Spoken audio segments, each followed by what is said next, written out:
अपने अंदर के डर को कैसे भगाएं? तुम एक गुलाम हो। हाँ, सही सुना तुमने। तुम आजाद नहीं हो। तुम्हें लगता है कि तुम अपनी मर्जी से जिंदगी जी रहे हो, लेकिन सच ये है कि तुम्हारा हर एक फैसला, तुम्हारा हर एक कदम कोई और कंट्रोल कर रहा है, और वो मालिक कोई इंसान नहीं है। वो है तुम्हारे अंदर बैठा हुआ डर। बचपन से तुम्हें सिखाया गया है, वहां मत जाओ, गिर जाओगे, ये मत करो, लोग हंसेंगे। ये बातें तुम्हारी भलाई के लिए नहीं थी, ये तुम्हें मेंटली अपाहिज बनाने के लिए थी। आज तुम्हारी हालत ये है कि तुम्हारे पास टैलेंट है, तुम्हारे पास आइडियाज है, लेकिन तुम एक्शन नहीं ले पाते। क्यों? क्योंकि तुम्हारे दिमाग ने एक इमेजिनरी जेल बना ली है। लेकिन डार्क साइकोलॉजी कहती है डर असलियत नहीं है, ये बस एक इल्यूजन है। आज की इस वीडियो में मैं तुम्हें कोई मोटिवेशन नहीं देने वाला। मोटिवेशन 2 घंटे में खत्म हो जाता है। आज मैं तुम्हें ह्यूमन ब्रेन के वो डार्क सीक्रेट्स बताऊंगा जो साइकोलॉजी की किताबों में छुपा कर रखे जाते हैं। हम तुम्हारे दिमाग का ऑपरेशन करेंगे और इस डर नाम के वायरस को हमेशा के लिए डिलीट करेंगे। अगर तुम सच्चाई सुनने की हिम्मत रखते हो तभी ये वीडियो देखना। वार्न कर रहा हूँ, इसके बाद तुम्हारी सोचने की शक्ति बदल जाएगी।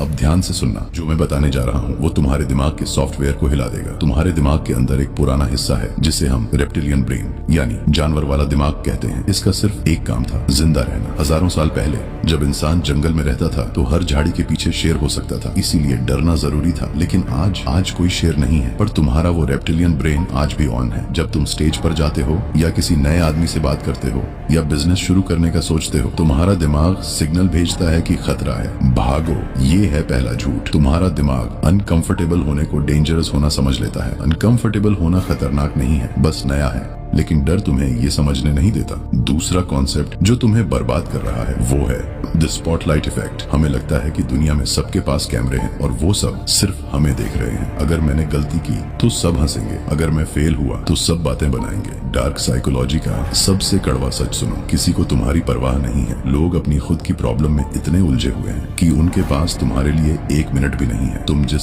समाज से डर रहे हो वो समाज तुम्हें याद भी नहीं रखता। लोग तुम्हारी नाकामी पर सिर्फ 5 मिनट बात करेंगे, लेकिन उस डर की वजह से तुम अपने 50 साल बर्बाद कर देते हो। सोचो कितने आइडियाज तुमने मार दिए, कितनी बार तुमने हाथ खड़ा नहीं किया सिर्फ इसलिए कि लोग क्या सोचेंगे। ये डर एक जंजीर है जो तुम्हें एवरेज लोगों की भीड़ में बांध कर रखती है। जब तक तुम इस मैकेनिज्म को नहीं समझोगे तुम कभी इस जेल से बाहर नहीं निकल पाओगे। अब सवाल ये है कि इस जेल को तोड़ें कैसे। डार्क साइकोलॉजी का एक ही रूल है डर को खत्म करने का, एक्शन किल्स फियर। डर तब तक जिंदा रहता है जब तक तुम सोच रहे हो। जैसे ही तुम पहला कदम उठाते हो डर का इल्यूजन टूट जाता है। तुम्हारा दिमाग तुम्हें रोकने की कोशिश करेगा, वो तुम्हें 100 बहाने देगा। कल करेंगे, अभी मूड नहीं है, तैयारी पूरी नहीं है। लेकिन तुम्हें अपने दिमाग को शट अप बोलना पड़ेगा। एक टेक्निक देता हूँ, इसे कहते हैं मेमेंटो मोरी। इसका मतलब है याद रखो तुम्हें मरना है। ये सुनने में अजीब लग सकता है लेकिन ये सबसे बड़ा सच है। आज से 50 साल बाद न तुम रहोगे न वो लोग रहेंगे जिनसे तुम डर रहे हो। तुम्हारी बेइज्जती, तुम्हारा फेलियर, तुम्हारा डर सब मिट्टी में मिल जाएगा। जब अंजाम मौत ही है तो फिर डर किस बात का। खोने के